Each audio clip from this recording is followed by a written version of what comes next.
Good evening, ladies and gentlemen. I want to invite everyone to grab your seats if you could. We're going to get things started this evening. It's now the appointed hour, 7 p.m. on April 25th, 2023. This is the Newburyport Zoning Board of Appeals for the agenda evening published 4/25/2023. My name is Rob Ciampetti. I have the privilege of serving as the chair of the Zoning Board of Appeals. I'm going to take a moment, as I typically do, for those that are here in the room, as well as for those that may be remote and logged on remotely. I'll take a moment to introduce the board. We'll establish our legal quorum, and I'll just go through, once we do that, we'll take roll call, establish our quorum. I will designate for legal purposes which among us, among the alternates, will be the voting member. The Zoning Board of Appeals must delineate 5 legal voting members, 4 of whom must vote in the affirmative in order for any application to be successful. We'll then go into the public hearings. We have 4 public hearings this evening, one of which is an ongoing continuance. And I'll explain what that means in a moment when we get there. We will then begin with the published applications, which they are shown on the agenda. So without any further delay, I think we have everybody online as well. And I am going to take a moment. I will introduce the members of the board. We'll then do a quick roll call and we'll get things underway. So thank you. To my immediate left, actually, let me begin by introducing the board. Again, my name is Rob Ciampetti, chairman. To my immediate left is Mr. Ken Swanton, our vice chair. To his left, Stephen Delisle, secretary. To his left, Mr. Gregory Bennett, zoning board member. To his left, Mr. Walter Channon, member. And to his left, Ms. Patricia Peckett, also member. And anyone who, you got that mic on there? Right. And online we have our member, Lynn Scow, who is also an associate member, and Lynn will be joining us remotely. We'll begin with a roll call, establish a quorum, the legal voting members, and then we'll get started. So members of the ZBA, just kindly reply with either here or present when I call your name.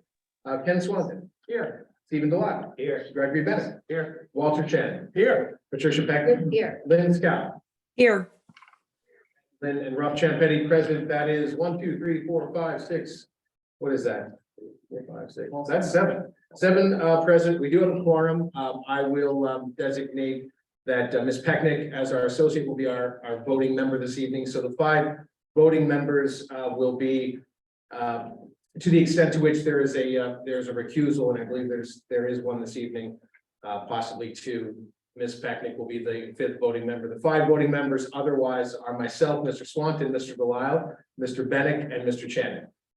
So with that, we have the first matter that is before us in the public hearings, and that is the Pebble Neck Real Estate LLC, care of Lisa Mead, Tallerman and Costa LLC, 193 High Street. This is a continuation from the most recent continuation, which is February 14th, 2023.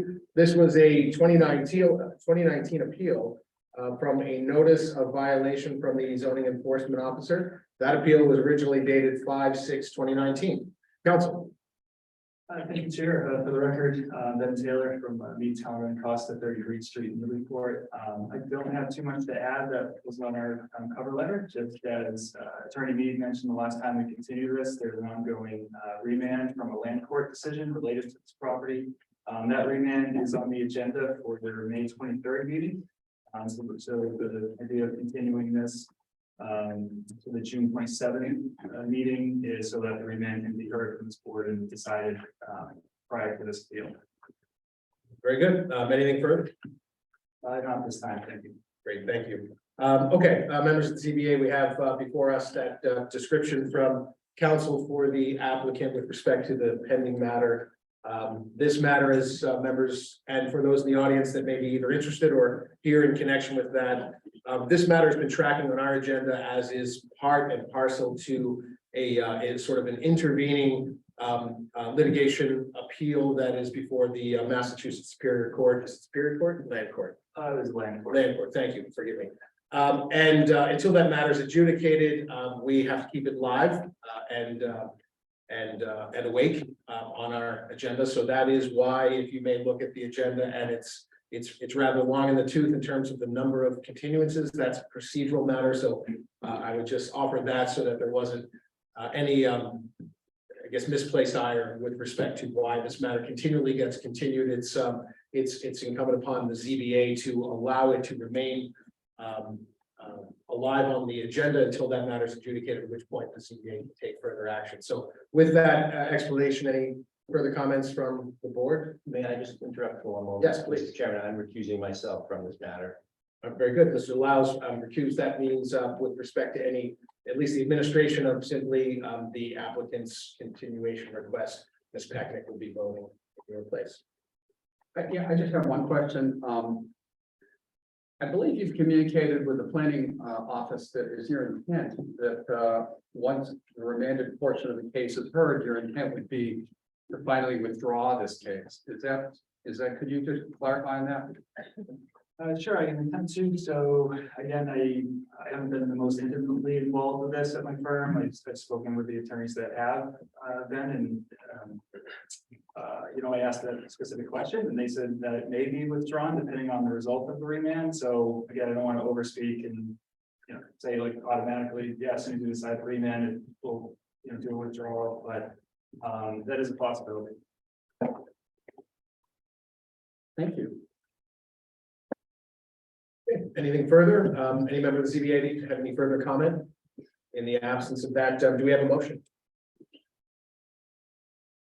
And it would be framed in the affirmative, so motion to continue with a second, if the board is so inclined. Mr. Bennett. Also, I would move that the request for continuance of the matter, appeal of notice of violation 2019-042 4193 High Street, be approved and the matter be continued to June 27th. Very good. Thank you, Mr. Bennett. Motion's been made. Do we have a second? I'll second it. Thank you, Mr. Swanton. Motion's made by Mr. Bennett, seconded by Mr. Swanton, calling the roll on the applicant's motion to continue the matter. What's the date that we would? June 27th. Thank you. Sorry about that. June 22nd. Okay, motion's been made and seconded to continue to June 27th, calling the roll. Mr. Swanton. Yes. Mr. Delisle. Mr. Bennett. Yes. Mr. Shannon. Yes. Ms. Pecknick. Yes. Rob Champetti, vote yes. That's 5 in the affirmative. The ayes have it. Motion carries. Matter is continued to 6/27. Before we, and thank you, Council. So before we get into the substantive applications, I just want to give a quick overview and lay of the land for members that are in the audience. If you're unfamiliar with sort of the mechanics of the zoning board of appeals, or really any administrative board or commission, especially one here in Newburyport, we try to sort of tell you what we're going to tell you, then tell you what we told you. So in the spirit of that, I always like to lay out what to expect so that folks have an idea. If you're here to speak as a proponent, as an applicant, or in connection with as a abutter, we always open each and every one of the public hearings with a read of the legal notice. I'll read the application by notice. It's the published application by name, address, and then the specific relief that the applicant's seeking, whether it's a variance, a special permit for nonconformities. And then finally, I always add sort of a natural language explanation of what the applicant seeks to do. Applicant seeks all necessary permits to expand the footprint of a sunroof, to add a garage, etc. Just so that if one wasn't familiar, God forbid, with the actual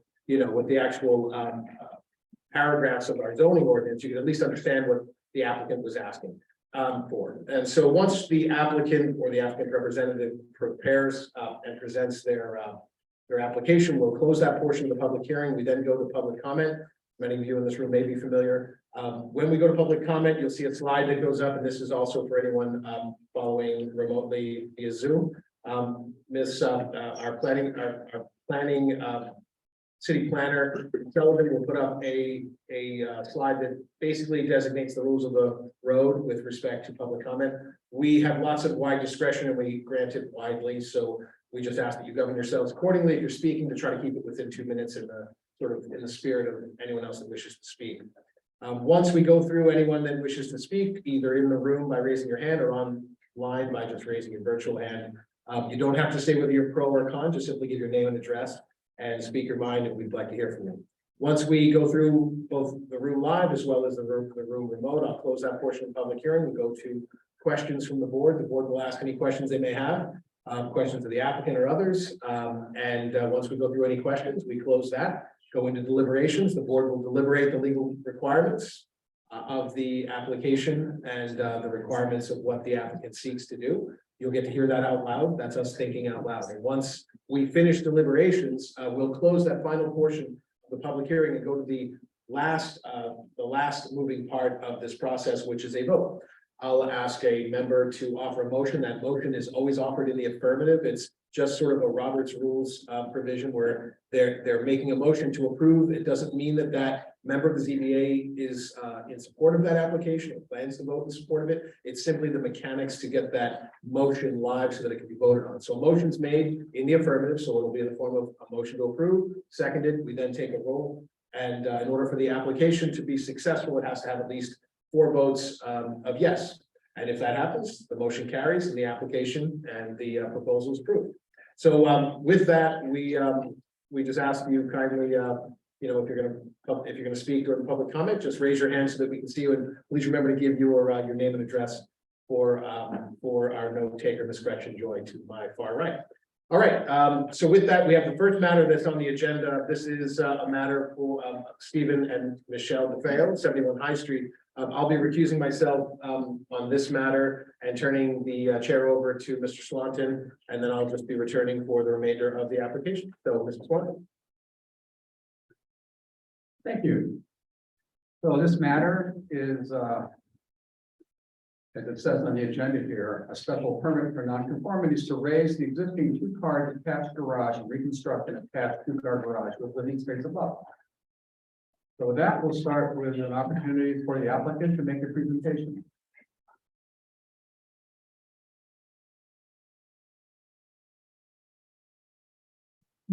Mr. Chairman, members of the board, good evening. Good evening. Douglas DeShane representing the applicant. If we could go to the next slide. Again, Doug DeShane, I will attorney with Finner and Nicholson here in Newburyport. With me this evening, the owners of the property, Stephen and Michelle DeFeo, who are here with me this evening. Also, to let you know, Everett Chandler is our engineer from Winter GEC LLC, although Mr. Chandler is not here this evening, but we are happy to have Eileen Graff from Graff Architects, who's here with me this evening. So to give you a quick project summary, the DeFeos would like to add some living space to their existing home at 71 High Street by adding a 2-story addition to the rear of the property, including a covered porch. Also, they'd like to raise the existing attached garage, which we'll show you in a moment, and reconstruct it by enlarging the footprint and then raising the roof slightly to allow the creation of a mud room in the back of the garage and some storage. And also, as Ms. Graff will explain, the headroom in the garage is currently very low, so we need to raise it up a little for more modern vehicles.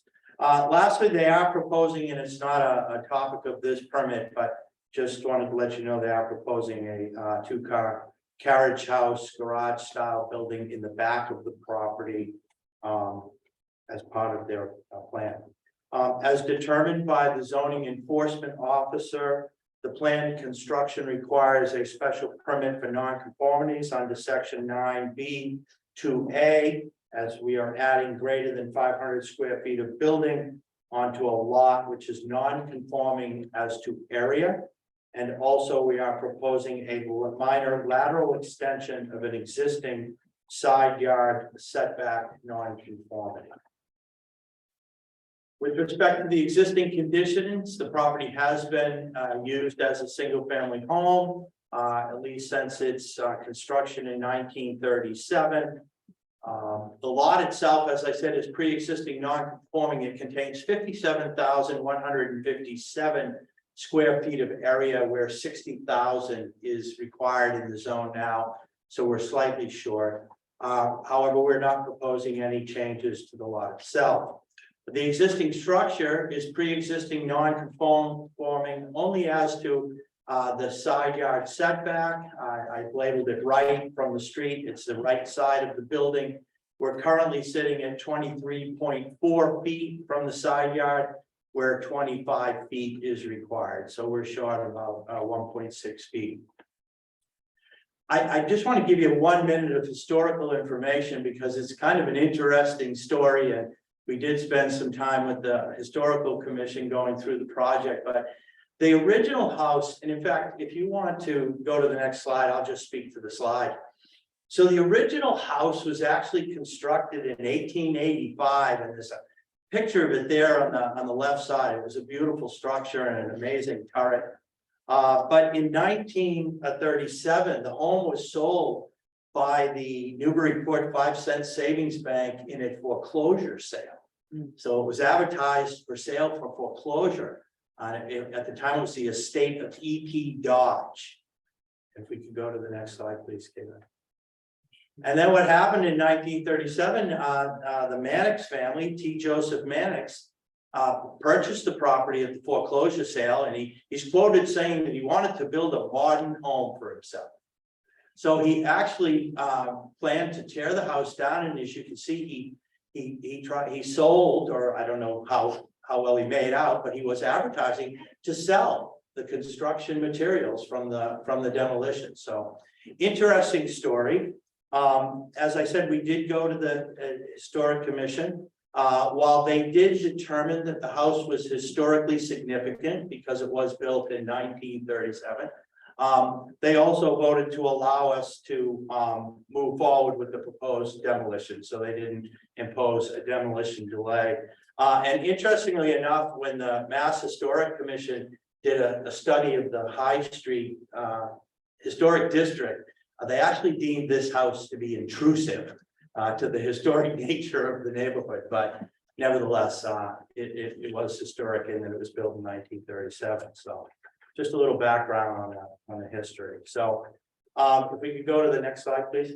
So here is a picture of a Google Earth picture showing you the location of the property. It's marked in yellow. You can see High Street straight away through the middle of the project. You can see it's a very deep lot, as most of the lots on High Street are. The house sits, I believe, just over 100 feet back, so it's quite far back on the lot. The next picture is a picture of the house as it appears today. It is brick with white windows and shutters. I'll draw your attention to the garage to the right-hand side of the picture, because that is the structure that my clients are proposing to raise and reconstruct. Next picture, please.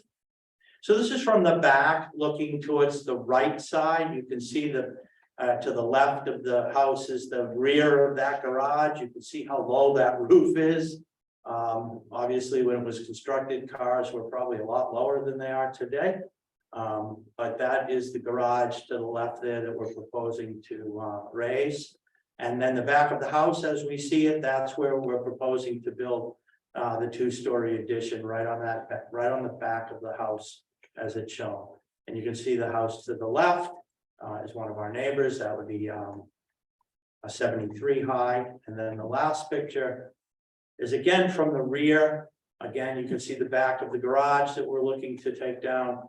And then you can see the neighbor off to the left-hand side from High Street. That would be 70. I believe that's 69 High Street. So next picture, please. So just before I turn things over to Eileen, I just run through the changes again. One, we're proposing to remove and raise that existing two-car detached garage that I pointed out a number of times. We're going to construct a new two-car garage there.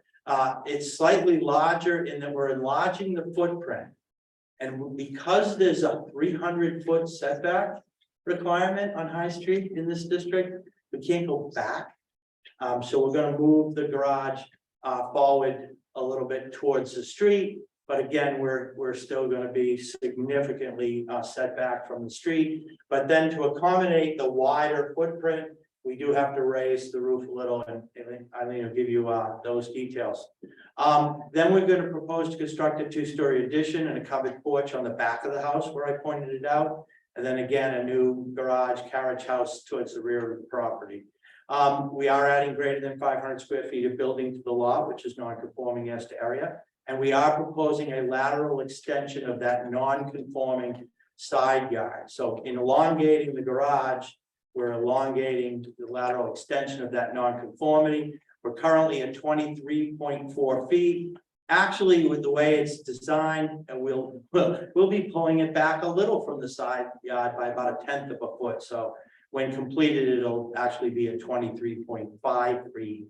So we're actually reducing the nonconforming slightly, although increasing the lateral extension. And then again, there's a slight increase to the height of that garage, but it does not affect the overall median height of the building. So we're staying right where we are. Next slide, please. And then just to run through the matrix with you, as you can see, we're conforming as to everything except for the lot size at 57,157 and the right side setback, which is currently at 23.4 and will be 23.5 with the newly constructed garage. So with that, I will turn things over to Eileen, if that's acceptable. And you could go to the next slide, Caitlin, please. It's hard to see. I brought some hard copies of the presentation in case you wanted to see the plan a little better, but thank you very much. Thank you, Doug.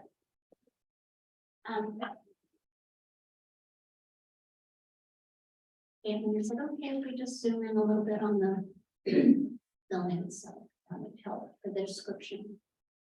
Okay, so as Doug has already mentioned, and you could see on the top of the drawing, but it's the right side of the property as you go up the driveway. You can see the existing garage in the dashed line, and then the dark heavy is explaining where the new footprint will be. So by green, it, we're not going any further than the existing rear of that garage. Everything that we are adding is going towards High Street in relation to that currently detached garage. Well, it's not attached in the heated space, but there is a covering between the two buildings, so that's attached. So part of our goals with rebuilding it is trying to create some connected heated space in order to give a proper mudroom and also allow for a more acceptable garage proportion to bring in 2 cars. And then on the rear of the main house, you can see that dark light continue, and that's where the 2-story is going to be. If we could go to the next slide, please. So as you can see here, generally speaking, the top is existing and the bottom drawing is the proposed. And in concept, it's staying the same. And as mentioned, the original has the 2-car garage attached just with a roof, but that little archway that you see is actually exterior space. So by reconstructing this garage, again, adding some much needed head height to help bring in more space, it'll allow us to attach the garage with some living space. And the next slide. And here at the top left drawing shows where some of the challenges are vertically that Doug was referencing as far as a low wall on the rear of that garage on the right side of that top left drawing. And then down on the bottom left, you can see the newly attached garage. Again, the building height, the building ridge of that garage is coming up in order to help provide some of the height needed, but not changing our building height overall. And then on the right bottom drawing from the opposite side view, we can start to see some of the 2-story addition on the back, and that 2-story aspect is only 11'6" towards the rear. Again, no further back than the existing garage. And that space is going to be a 2-story structure. Next slide, please. And then from the rear here, you can see the 2-story structure attaching to the brick, and then the mudroom off the back side. And if I could actually just sort of talk about materials, I'll take the opportunity that all the new construction is going to be wood frame construction, whereas the original house will remain as brick. We are going to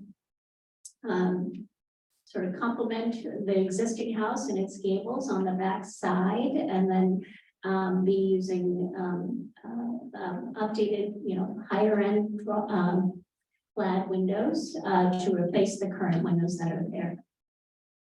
Next slide, please.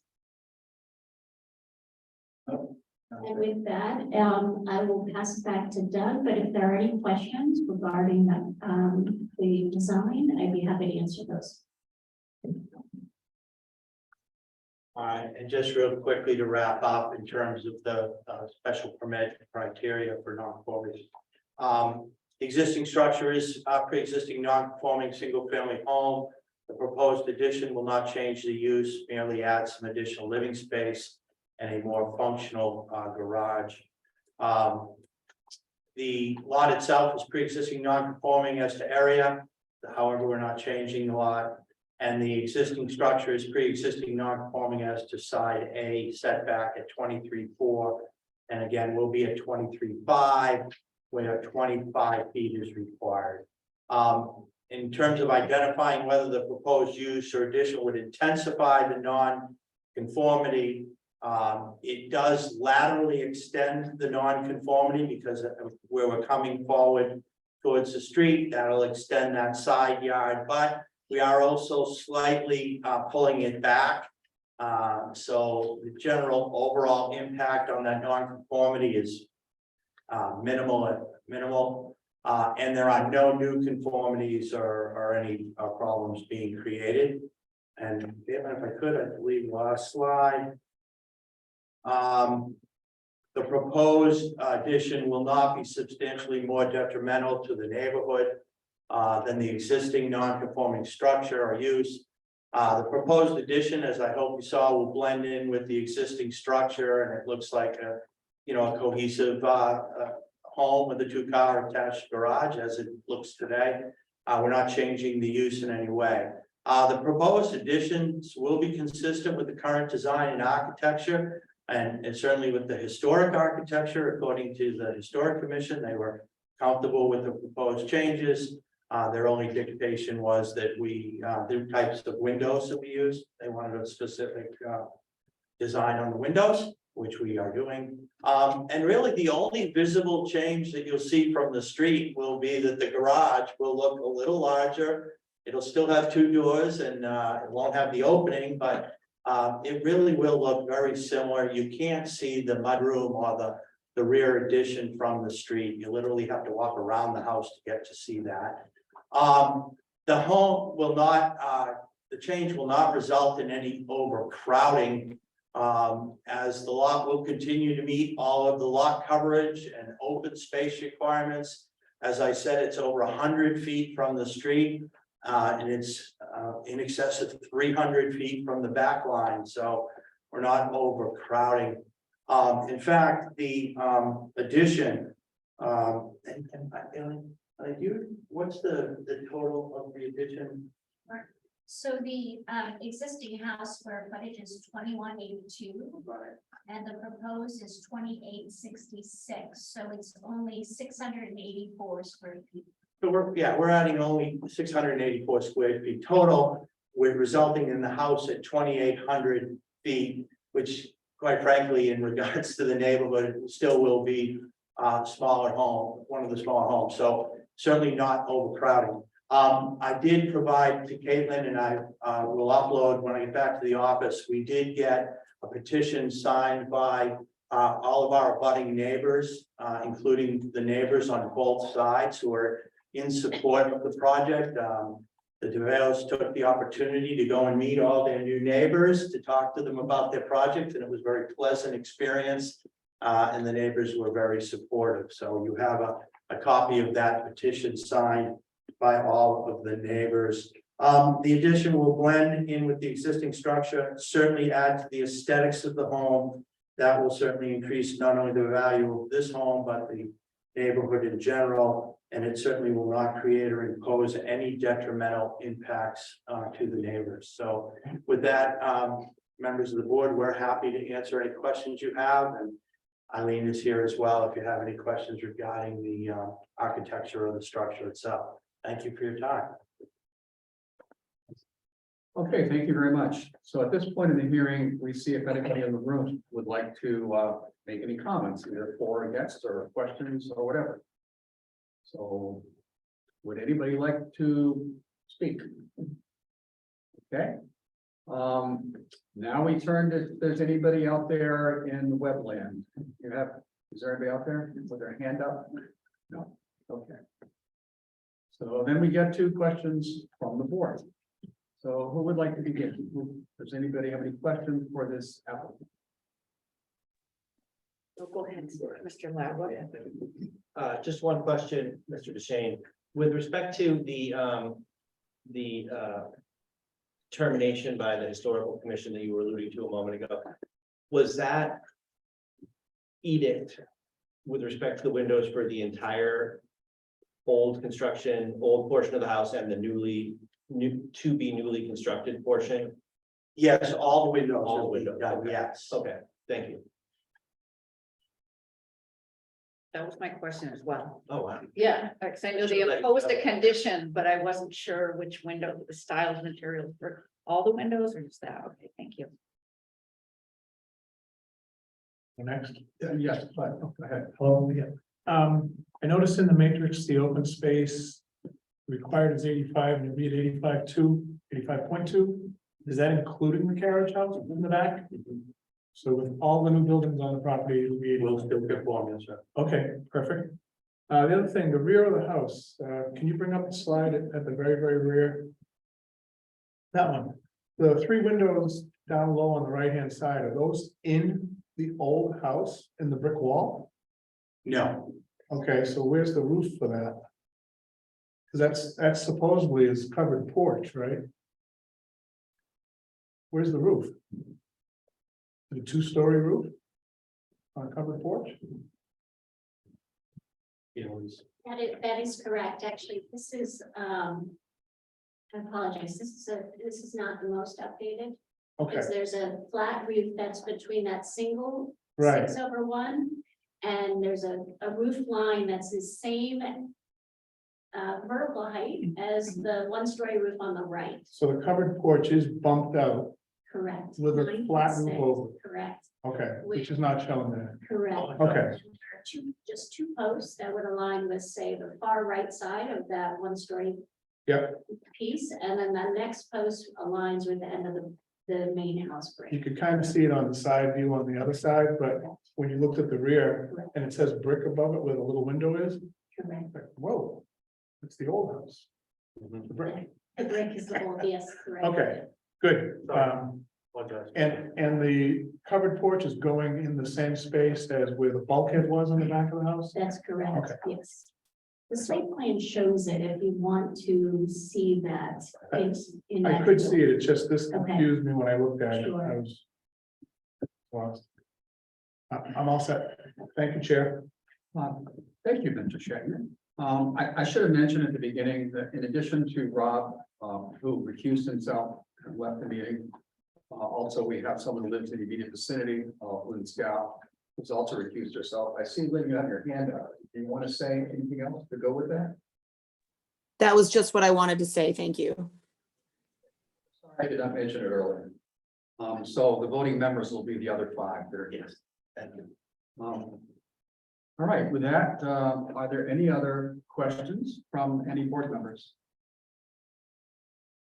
Okay, so at this stage, we move to deliberations, where each member will comment upon the two prongs, if you will. Does it have create any new nonconformities? And is it more of a problem, more nonconforming, substantially, more detrimental to the neighborhood than what's already there, are our two prongs. So if people anyone would like to start the conversation and comment upon those things. I can start, I'll start. Sure. I guess with the first prong, there are no new nonconformities. There is an extension of the existing conformity, so we're aware of that. And I certainly don't think it's more detrimental to the neighborhood. If anything, I think it's an improvement. It's a beautiful addition that they're proposing. So I don't see it as more detrimental. The lot is huge. It's only a couple of % below the required. Which I think is wonderful. It's such a large lot. And the setback that they have a problem with on the right side is actually being improved by 1/10 of a foot but it's already at 90% of the requirements, so it's in good shape as well. So I can support the application as proposed. Well, thank you. Would somebody else like to comment upon where they are on this? Mr. Delisle. Thank you, Mr. Chairman. I would echo what Mr. Chagnon has said, that clearly there's no new nonconformity being created here. And the plan as proposed is certainly not going to be substantially more detrimental to the neighborhood. In fact, as Mr. Chagnon noted, it's a very nice plan. So I too can support this. Thank you, Mr. Delisle. Who else would like to chime in next? I'll give it a go. Yeah, I would agree with my colleagues. There's no new conformity. The addition is architecturally complementary to the existing structure. The addition fits comfortably on the lot. It's well within the requirements for lot coverage. It's received historic commission approval. It's set back significantly from the road, from High Street. The neighbors are in support. The residence as improved certainly is sits comfortably on the lot and comfortably with the neighboring homes. It certainly is in every respect improvement. So I support this. Great. Ms. Peckett? Yes, I support it as well. And thank you for the research work that you put into showing us the old Dodge house. I know how labor intensive it is to find that information. So thank you. Mr. Delisle. Yeah, Mr. Chairman, I just wanted to raise one additional question. With respect to the second garage building, is there any intention for that to be space to be used as finished space as a short-term rental or anything like that? Actually, my client has a vintage Corvette that is going to be housed in that carriage house. Okay, so would the applicant be amenable to a condition that building not be used as a separate dwelling or a short-term rental or something like that? Well, I didn't discuss that with my client, but is there a reason why the property should be prohibited from doing that? I mean, down the road, especially the way things seem to be moving today. Can I say something? I appreciate the question because the purpose of the HSRA is to prohibit uses that would detract from the desired residential character. So I would have asked the same question had I thought of it, even though I did pay attention to that language. So, yeah, that's the basis for the question.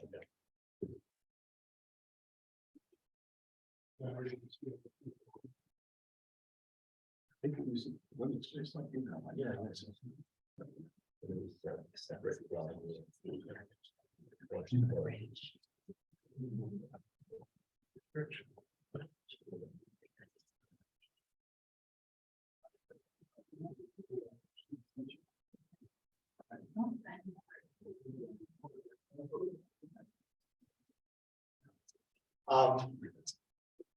My client said they're comfortable with a condition that says they can't, create or rent it as a second dwelling, but they would be allowed to use it themselves. Absolutely, yeah, Okay. to clarify my own statement, yeah, that was not what I was going for at all, just the separate dwelling / short-term rental type situation. Yeah, We'll go with that. thank you.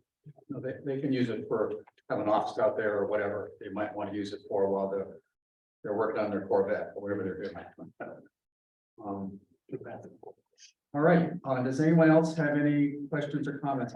I will put my own comment upon. I had a series of points written down, but my colleagues said all of them except one, which was one of the things we consider is massing. And on the ridge there where you are, you're still not massed as much as many of the houses there. So that's really not an issue. We often run into that with a major addition where the house gets out of scale with its neighbors. That's not the case here. So that's another reason that I too can support this application. Thank you, Mr.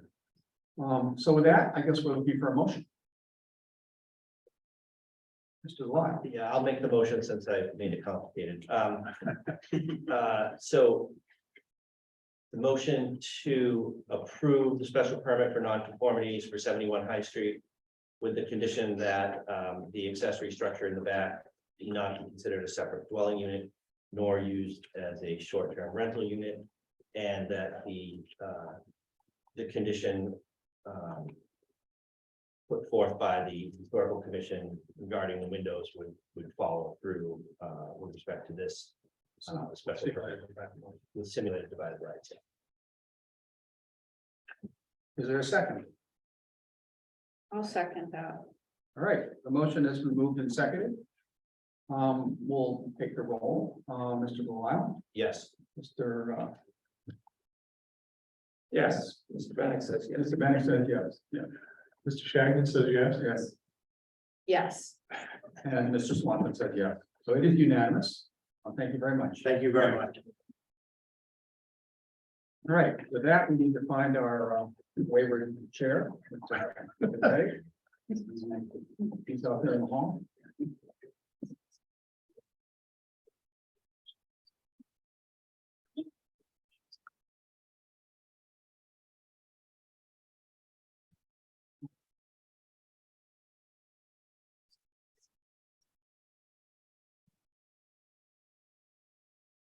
Okay. Back, thank you, Mr. Swanton. We are now going to open the public hearing on 58 Jefferson Street. This is the matter of Jonathan and Alexis Kelleher, care of Lisa Mead, Tellerman and Costa LLC. The applicant address is 58 Jefferson Street. Applicant seeks all necessary permits and approvals on a special permit for nonconformities to remove the rear portion of a single-family structure and construct a new two-story addition at the rear. Council. Thank you, Chair. Just for the record again, Ben Taylor, attorney at Mead, Tellerman and Costa, 30 Green Street, Newburyport. I'm here tonight on behalf of the owners and applicants for 58 Jefferson Street, Jonathan and Alexis Kelleher. Jonathan's here in person, Alexis is at home with their children. With me also is Al DiBiaso, the architect on the project. We'll be able to go through the plans in more detail. So our presentation tonight is the three parts: the existing conditions, the proposal, and the criteria. So with that, can you go to the next slide, please? While you're doing that, I'm sorry to interrupt. I just realized I left my glasses out in the lobby, but please continue. I'm sorry. Okay. Realistic. Blind. That's all right. So you see able to see. So the property is located in the R2 and DCOD zoning districts. It's a single family home built in about 1850 according to the assessor records, or 1870 according to the district data sheets. It is listed as contributing. The proposal does constitute a partial roof line change, so this did go in front of the historical commission. I'm happy to say they unanimously approved the plans, so there's no demolition delay imposed. The existing non-conformities, there's only a few here. One is the lot size, 10,000 square feet is required in this district, where it has 7,016 square feet. The frontage requires 90 in this district, where it has 77.47 feet. Front yard setback, it's setback 8.7 feet, where 25 feet is required, and it's conforming with all other dimensional requirements. So with the proposal, you'll see in a moment, we included a number of existing conditions photos. So at the rear of the property is a number of one-story portions of the house, as well as a rear deck. On the rear right-hand side, we believe that one-story portion was original to the structure, or at least is older than 75 years old. It's on the 1924 assessor's map. Basically, the applicants proposed to clean up and streamline the rear of the structure with a two-story addition. It creates no new nonconformities, and it does not exacerbate any existing nonconformities.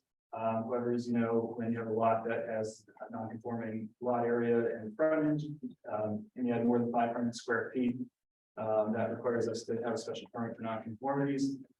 Also, the DCOT is not triggered by the project. Here's the next slide, please. So here's the site plan, and I should be able to zoom into the It's right in the center. That's good, thanks. So in the darker shade, that's the footprint of the proposed addition, and then the lighter shade, it's kind of hard to make out, but that's the existing footprint as well as the rear deck that is going to be proposed. Again, you can see, it still does conform to the setbacks around it. So go to the next slide, please. So with that, I'm going to turn it over to Al DiBiaso, the architect of the project, to give an overview of the plans.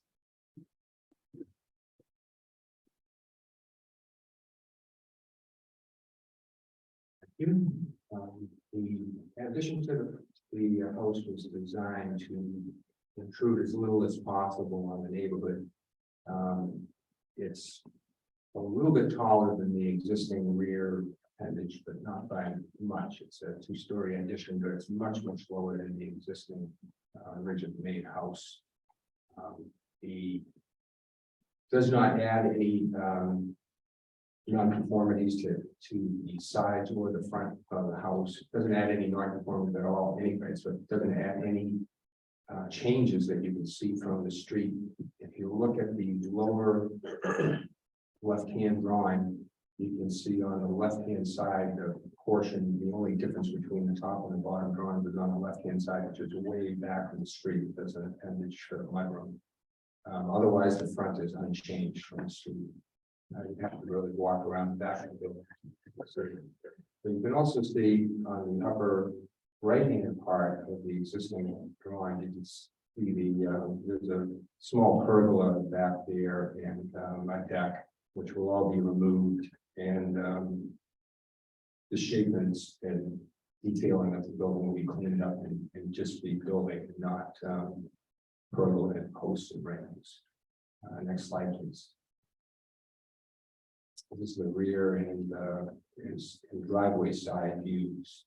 So again, you can see the difference between the top, the existing building, the existing drawings, and the bottom proposed drawings are exactly the same on the existing part. The only changes to the building are to the rear portion, where the smaller appendage was removed and replaced by a two-story addition. Next slide, please. I have nothing to add about the photographs. I just want to flip through the photos quickly.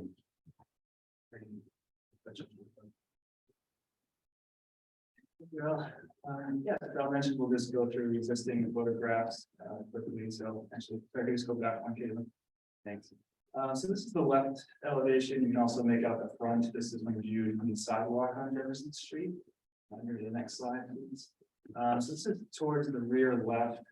So that actual addition, one-story portion coming off of the right side of the structure there, that was actually added in 2001 via special permit. That's not proposed to be removed, but that's just to get another view of the right side elevation. So next slide, please.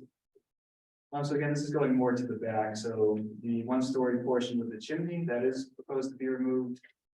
Next slide, please. So this is going more central to the backyard. You can start to make out the other one-story elements to be removed, as well as the rear deck. Next slide, please. Again, this is just scooching a little bit over to the right. You can also see that one-story mudroom that is being removed on the right-hand side there. Next slide. Okay, so now to go into the requirements. As you know, for single and two-family residences, the first finding is there'll be no new nonconformities created. So here there is none. Second element of the criteria is that the proposal will not be substantially more detrimental to the neighborhood than the pre-existing nonconforming structure or use. So here there's no new nonconformities being created. There's no existing nonconformities being altered or extended. Obviously, lot area is not changing, frontage is not changing, and the front yard setback is not changing. It's entirely to the rear of the property. It is shorter and subordinate to the main 2.5-story portion of the house. As Al touched on, it's minimally visible from the street. The addition, as noted on the plans, will feature a number of things to match the existing structure, such as 6/6 windows, cedar clapboards, architectural shingles, and wood trim and corner boards. Again, the structure has, at least appears to have had, different portions added over time to the rear of the structure. Proposal cleans up and streamlines that rear. And again, with the addition that the structure is compatible with the neighborhood, we did include some neighborhood photos. I'll show in a few moments, that show the structure. So that size is not going to be the largest in the neighborhood. I can't say it will be the smallest, but it remains fitting with the neighborhood, even with the addition. And I do want to, express some gratitude to the applicants here. They reached out to the neighborhood prior to even, getting started with the permitting process. So I was really, happy to hear from them that they had reached out to all their direct abutters. We do have 2 written letters of non-support, one from the rear lot that abuts the property, as well as the lot to the right of the property. They also have had communications with the abutters to the left-hand side of the property and haven't heard any negative comments. So with that, just to, document the surrounding neighborhood, I was going to go through the next few slides. So this is the mind map showing the satellite view of the structures. So our property is the one in the yellow box. You can see some structures again, footprint wise appear to be slightly larger. Some appear to be pretty obviously larger. There are some smaller ones in the neighborhood as well. Next slide. Just to give another angle, this is the footprint layer of the mind maps. Just to, again, another view of it. And looking at that footprint, really at the rear, it gets a little bit bigger, but not very much bigger. Go to the next slide, please. So this is walking the upper part of Jefferson Street. So you can actually make out our structure in the blue if you look up through the trees there. So this is down around the yellow house is 56 Jefferson Street. So this is a few down from that. So go to the next slide, please. So again, this is looking up Jefferson Street again. That's Parker Ridge to the left, the street that breaks off. And you can make out the houses at the left as well. Go to the next slide, please. So this is the yellow house again. This is 56 Jefferson Street. This is the direct border to the right. Again, just an example of trends in the neighborhood. It's a structure that has undergone some additions over time. Next slide, please. So this is another view of the yellow house. Again, like a perfectly good house. Just again, seeing additions added to it over time. The mudroom and the 2-car garage with some space above it. Next slide, please. So this is looking up the left-hand side of the street, across the street from our property. So this includes 55 Jefferson Street. That's the Cape House on the left, as well as 57, the next house down. Go to the next slide. Again, this is just an angle looking slightly more to the left. Just getting a view of the Cape again. And in that case, that lot's actually narrower, so they, expanded laterally over time, as opposed to our lot that's steeper and shallow and deeper and I guess narrower in the front. Next slide, please. So this is 59 Jefferson Street. Again, a structure it's going to be larger than ours will be with the addition, just in keeping with the neighborhood. Next slide. This is a little bit further up on Jefferson Street. This is actually 360 High Street. Again, large structure with large addition to the back. Next slide, please. So this is turning around and looking back down. Again, you can see with those houses across from the applicants that these structures also have had additions added over time. Next slide. This is the house directly to the left, at 60 Jefferson Street. And next slide, please. And this is just the view looking back down. So that's what I have right now for the board. I'm happy to answer any questions the board may have, as well as Al, if there's anything specific about the design itself. Thank you. Okay, thank you very much. Closing that portion of the public hearing, we'll go to public comment. Anyone in the room who wishes to be heard, just kindly raise your hand. You'll see the card behind me with respect to what we had mentioned earlier on rules of the road for public comment. Seeing no hands, going once, going twice, I will take a quick peek online. If there's anyone who wishes to be heard, just kindly raise your hand. I don't see anybody online either. So I will close that portion of the public hearing and we will go to questions from the board. In the past, I've gone in order with every member. In this instance, just in the interest of efficiency, I'll just simply ask, does any member have any questions? And there is no specific order, so just raise your hand if you do. Any questions? Yes. Okay, Mr. Chairman. Do you know the square footage before and after the addition? Yeah, so Al, correct me just if I'm wrong on this, but I believe on the plans, the existing total square footage is 2,179 and the proposed is 2,828. So that's an increase of 649 or thereabouts. Thank you.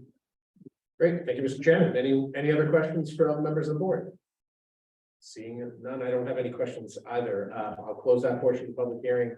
And we will go into deliberations. And again, we're deliberating the two-prong criteria for a special permit for nonconformity. So I'll invite members in deliberations to just address those findings and criteria as we discuss it. So who wants to kick things off?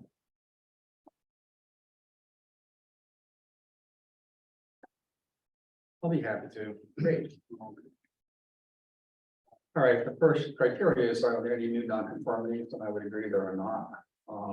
And then the other is, how's it compare to what's there as far as being detrimental to the neighborhood? I don't see it as being detrimental. This addition is on the back of the house. It is quite a bit far back from the street. As far as the neighborhood goes, I don't think the massing that's created is out of character with the neighborhood. And you do have support from the immediate abutters. So I can support this application. Very good. Thank you, Mr. Swanton. Anyone else wish to add to those deliberations?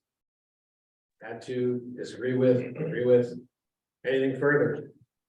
Yes, Mr. Chairman. I agree. Well done. Well done, sir. Yes, Ms. Packard. I'll just say thank you for indicating the demo areas on the elevations. I appreciate it. Well, Thank you. Anyone else?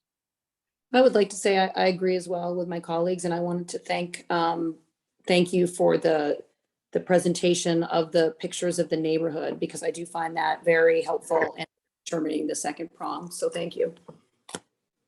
Thank you, Ms. Gow. And Mr. Delisle, you wanted to add? I was merely going to agree that with my colleagues and in my support for this project. Excellent. Anything further before we close? All right, I echo the comments of my colleagues. I think that the elements of the special permit criteria for nonconformities has been established and deliberated by the members of the ZBA. So I don't think there's anything further. Without any further hands, I'll close that portion of the public hearing and invite a motion. We have a motion to approve. Anyone? Bueller? I'll make a motion to approve the special permit for nonconformities for 58 Jefferson Street.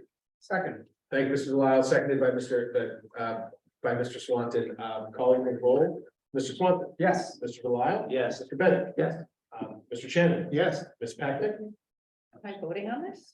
Oh, I'm sorry. Rob Champetti, I vote yes. That's 5 in the affirmative. The ayes have it. And the motion carries. Application's approved. Thank you very much. And thank you for the detail as well. Okay. Going to our final application this evening. This is the application of Wakefield Moving and Storage Inc. 108 Parker Street. This is a special permit. The applicant seeks all necessary permits approvals to allow a storage warehouse use, number 613. And with that, may we hear from the applicant? Yes, sir. Good evening. Thank you, Mr. Chairman. Thank you to all board members for your time. Thank you, Caitlin, for getting me to this point, getting us to this point. I'm not an attorney. I'm nervous, never done anything like this. So You're doing great. I wanted to just start real quickly, give a written prepared statement.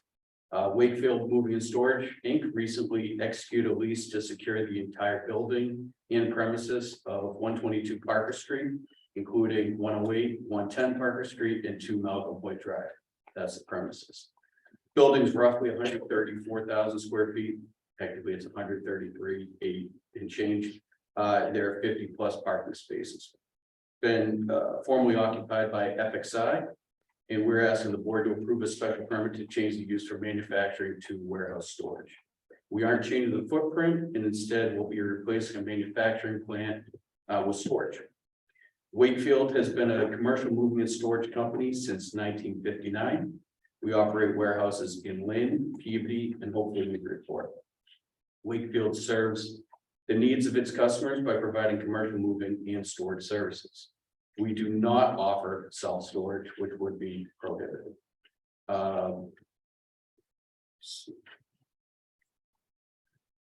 We are committed to working with the communities we serve, and as a result, we'll be joining the Newburyport Chamber of Commerce. Also, this use will be safer and more environmentally friendly, as FXI stores hazardous materials to create and manufacture foam, whereas we'll be storing commercial and office equipment. We see, and also Newburyport Fire Protection is for this. They, they say this will be a cyber changing use. We have hired FXI's remaining local staff, and we'll be hiring additional warehouse workers, thereby creating additional jobs for the local economy. Lastly, we do not believe our volume of traffic will be any different than FXI's was at full capacity, full production. We anticipate roughly 5 to 10 van truck visits daily.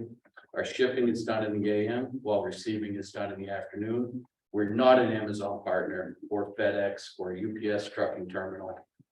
Instead, 80% of our business is office moving and storage, therefore longer term storage contracts. And with that, I'll open it up for questions, concerns. Very good. Thank you for that, that presentation. That was very detailed and appreciated. With that, we'll close the presentation portion of the public hearing and go to public comment. Seeing that we only have 2 potential hands in the room. Anyone wish to speak? And if you can just give your name and address. Mark Lewis, I own for Malcolm Boyd, and I also own the property at 104 Parker Street across the street. I basically was just wanting information what your plans were. I envisioned truck storage and so forth. Apparently that doesn't sound like Not at all. intention. Not at all. There won't be any outdoor storage at all. So it'll be strictly, like I said, it's mostly office equipment, solar panels, for instance, just random, whatever our clients are looking for, non-hazardous, of course. Do you intend to do any facelifting on the property itself?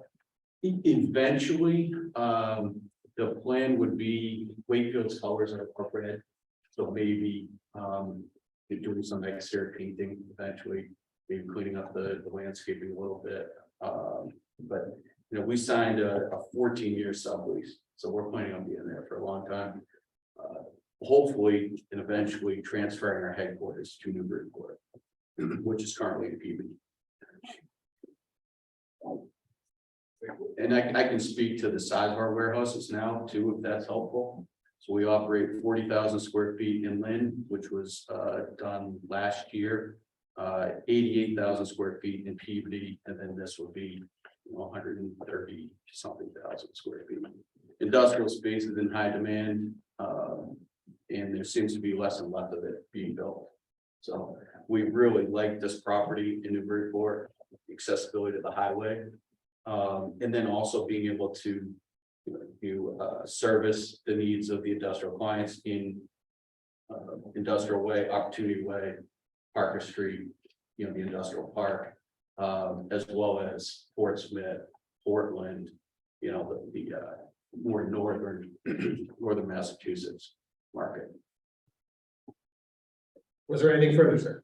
I guess the only thing that I become passionate about, I sort of dislike, because I've been in Newburyport so long for manufacturing, is we're just losing another manufacturing facility. I started out with Made in '91, and been through a few buildings, but that has no reflection on what your intention is. I guess that should be mentioned in some regards. Very good. Thank you, sir. Anything further? Ben, do you wish to speak? No. Anyone online? Okay. Let's see. Okay, I will close the public comment portion of the public hearing, and we'll go to questions from the board. And members of the ZBA, just feel free to pick up the mic or speak if you have any questions. I'll start. You have a nice letter in your filing that talked about how you plan to use this. And you said, traffic should not be affected whatsoever due to Wakefield occupying the space. Wakefield's hours of operation are Monday through Friday, 9 to 5. They work weekends as needed. So you do not plan to use it in the evenings? It would be on a commercial move. At most, it would be random. The majority of our work is done, Monday through Friday. I believe you said 9 to 5, it should be 7 to. Yeah, I think your thing actually said 7 to 5. 7 to 5. What you said, yeah. No, it's as needed, but again, this would be our third warehouse. So we don't plan on, this is really for excess. Corporate headquarters right now are in DB. I mean, one of my concerns, just to be blunt, is that when you have a change of use like this, the buildings has been manufacturing forever. And you allow warehouse use. You have it for 14 years. After that, somebody might put a much more aggressive warehouse in there.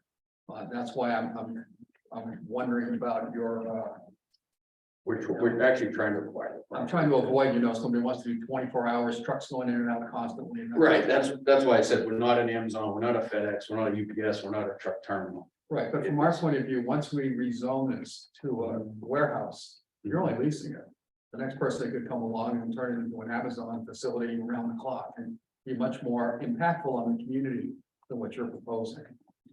So that's the basis of my question. It could be, again, I'll tell you, we're trying to purchase a property right now, I see. so that we can maintain it. You also mentioned in your note that you're talking about employing roughly 5 warehouse staff as well as 25 commercial movers. So you have 25 different firms that bring things in and out basically, and you have 5 guys in the building to help, or how's that work? So warehouse staff, as opposed to manufacturing, requires a lot less Yeah. employees. You have 5 folks in this 130. Correct, square feet. correct. And then you have your sales staff, you have your commercial movers, which are typically out on jobs, whether they're moving, from one office to the other office. So they're not necessarily going to be housed or. Right, those are not Wakefield employees, right? Those are Some are subcontractors. We have. who are bringing the things in. Okay. Yeah. You also indicated to the gentleman over here, no outdoor storage. I thought that was an interesting comment. So typically you don't, I would think with office stuff, you don't store it outdoors. So Correct. that is your intent. We're not gonna have, we'll have, correct, you're not, we don't have any outdoor storage now in any of our facilities and don't intend to. Okay, and you did also say no self-storage. This is for your. Correct. Okay, so I just want to clarify those things. I have no other questions. Thank you. Very good. Anyone else have any questions?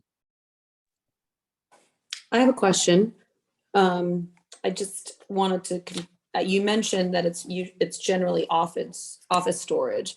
Do you have any limitations on the types of things that you'll accept for storage? Just in terms of hazardous materials or things of that nature?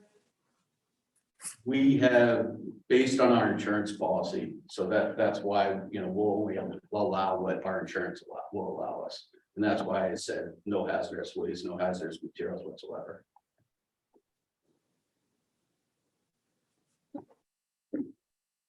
Ms. Gal, anything further? Nothing. Okay. Anyone else? With, so just to sort of, from my own understanding, the idea would be somebody's moving out of a commercial space and they're going into another commercial space a month later. So they would use you for you would move them out, bring the stuff to the warehouse, store it for a month, and then you'd move them into their new place. Is that kind of, or? For a move, it's typically A to B that day to, it's not a carryover. For storage, it's typically going to be minimum 3 to 6 month contracts, minimum. We have longer term contracts that are 3 to 5 years. So. So the moving and the storage are kind of like separate. The moving, it's two separate services. Yeah, okay. We have some that are strictly storage contracts and some that are, just moving contracts. Right, and a storage contract, regardless of how long it is, will always end in a move, right? Because at the end of the storage, they're taking the stuff away, right? So maybe not. It's not the same sort of thing, but yeah, okay. So I guess my other thing that I would be wondering about is with respect to the way in and the way out for your trucks, like how will they come into Newburyport into the to Malcolm Hoy? Like how will they come in? Will they come in off the exit Scotland Road. Scotland Yeah. Road? Scotland Road I grew up in Ipswich, so I'm not familiar with Newburyport whatsoever, but Scotland Road to Parker Street, enter off Parker Street and exit off Mountain Point. Okay. Yeah. Okay. So they wouldn't. For the trucks and trailers, obviously for the employees, they're gonna come in. Yeah, no, that's not what I would be, Yeah. those are more like a regular vehicle as opposed to an 18-wheeler, yeah, understood. So yes, even if you were going north to Maine or something like that, you'd still come in go in and out on Scotland Road? Absolutely. It's what, 1.5 miles from the highway, if that. So it's by far the easiest accessibility. Okay, I see, thank you. Very good, thank you, Mr. Delisle. Any other questions? All right, seeing no further questions, and no follow-up questions, I will close that portion of the public hearing and we'll go into deliberations. Again, we're deliberating the special permit criteria. And we'll just ask that the deliberations tailor around the two-prong test. Anyone want to kick things off? I think for this, isn't it a 9-prong test? Yes, apologies, this is not a special permit for non-conformities. There are many more prongs. So many more. We'll let you, so many. We'll let you jump in, Mr. Chairman. I'm not Bueller. All right, well, I'll start. I'll go over them. Thank you. Someone has to put it in the record, right? The first one is the use requested listed in the table of regulations or elsewhere in the ordinances. It is listed in the Newburyport table of regulations as use number 613. And said use requires a special permit for the I-1 district, which is 108 Parker Street. Second one is the requested use is essential or desirable to the public conveyance of the welfare. Warehouse storage is essential to Newburyport and surrounding communities, as well as providing storage to local businesses. Number 3, the requested use will not create undue traffic congestion or unduly impair pedestrian safety, as the applicant's hours of operation are Monday through Friday, 7 to 5, and weekends as needed. And the parking required under use 613 is 1 per company vehicle plus 1 parking space per employee. The applicant anticipates employing roughly 5 warehouse staff and 25 commercial movers. And the site provides more than enough with 52 parking spaces. That was a long one. 4, the requested use will not overload any public water, drainage, sewer, etc. The requested use will not overload any public water, drainage, or sewer system, or any other municipal system. The applicant will require less public water, drainage, sewer than the prior tenant, and there will be fewer employees at the warehouse storage requiring minimal utilities. Number 5, any special regulations for the use set forth in the permit to be fulfilled. There are no special regulations for use 613, which is applicable for warehouse storage. Number 6, the requested use will not impair the integrity or character of the district or adjoining districts. The requested use will not impair the integrity of district or adjoining districts, nor be detrimental to the health and welfare of the district. Proposed use was just recently allowed in the district under an amendment to the city ordinance approved by the city council after determining that the use was compatible with other uses in the district. Number 7, the requested use will not, by its addition to a neighborhood, cause any excess of that particular use that would be detrimental to the character of said neighborhood. And the proposed new use will not cause any excess of that particular use that will be detrimental to the character of the neighborhood, as allowed by the special permit in the I-1B district. Number 8, proposed use is in harmony with the purpose and the intent of the ordinance. Proposed use is consistent with the purposes of the Newburyport zoning ordinances, which are recently reviewed and amended by the city council specifically to allow the proposed use. And the last one, number 9, proposed use shall not be conducted in a manner as to omit any dangerous, noxious, injurious, or otherwise objectionable fire, explosion, radioactive, or other hazardous noise, vibration, smoke, dust, odor, or other forms of environment pollution. That just about covers everything. You can talk, I think. The proposed use will not be conducted in a manner to omit any of the four aforementioned objectionable uses. That's it, 1 through 9.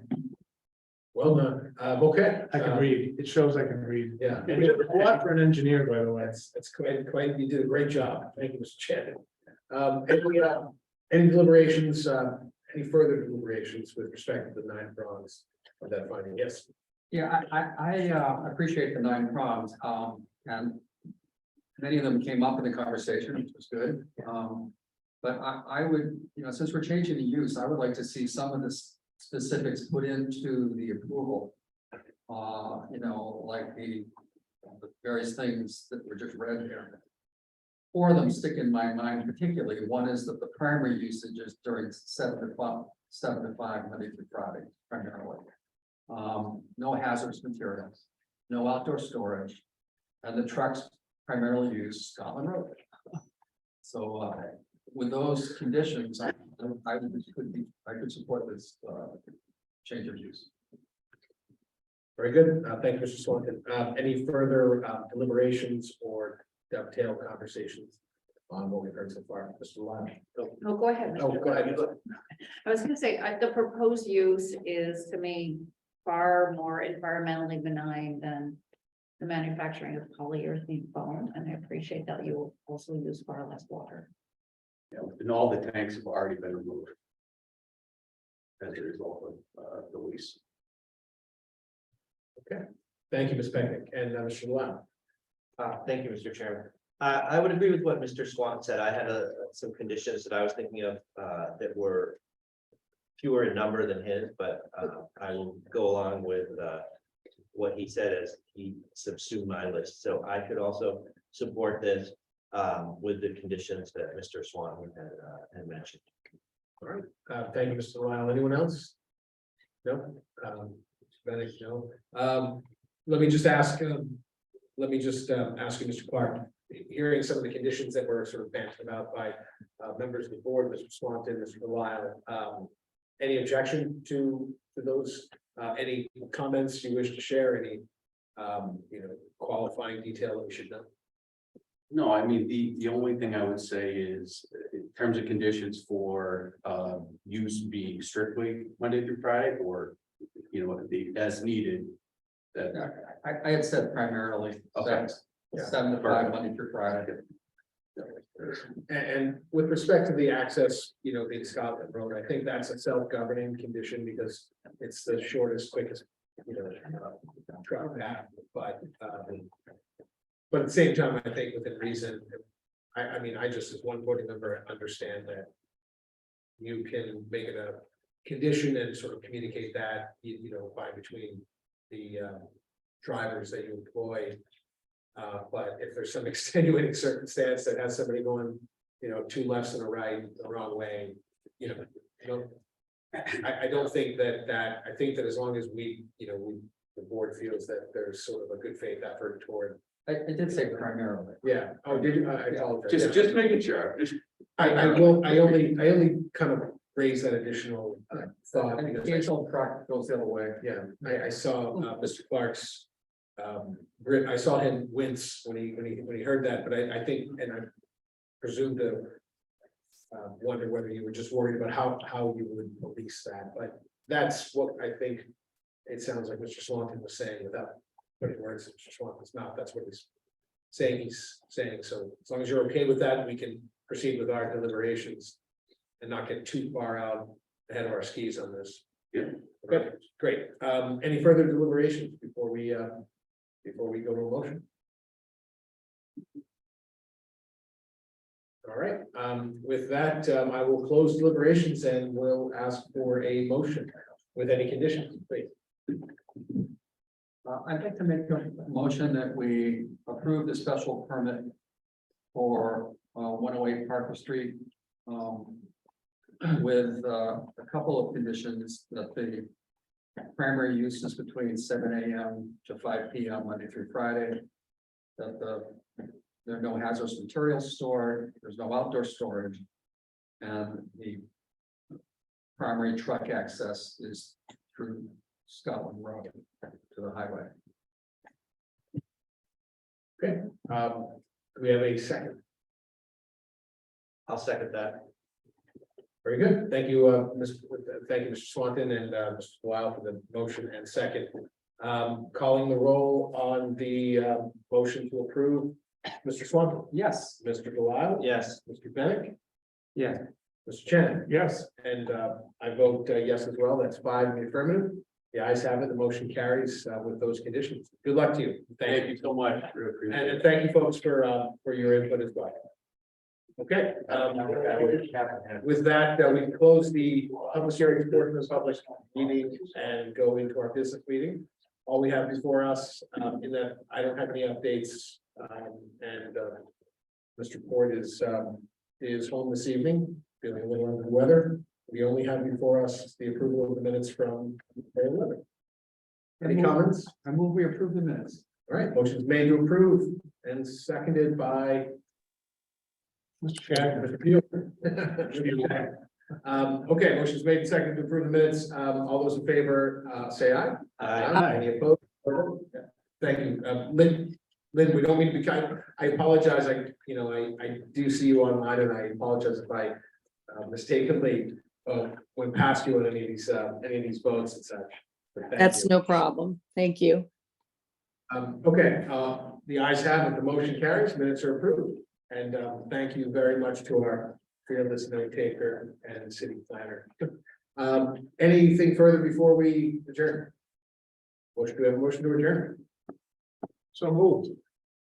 All right, motion to. I just want to say one thing. I remember at the last meeting, we had a little discussion of short-term rental units.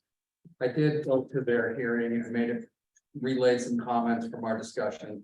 Rob was there as well. I thought it was well received. They're going off, Sharif, who authored the proposal, said, hey, that's something he wants to go address. So he's going off to figure out what to do. So I just wanted to close up. Thank you. Sorry. Yeah, no, very good. And I, that's it's nice to see that moving forward. Okay, all those in favor to adjourn? Aye. Hi. Aye. Okay, the ayes have it. Motion carries. Meeting adjourned. Thank you. Thank you. Take care, man.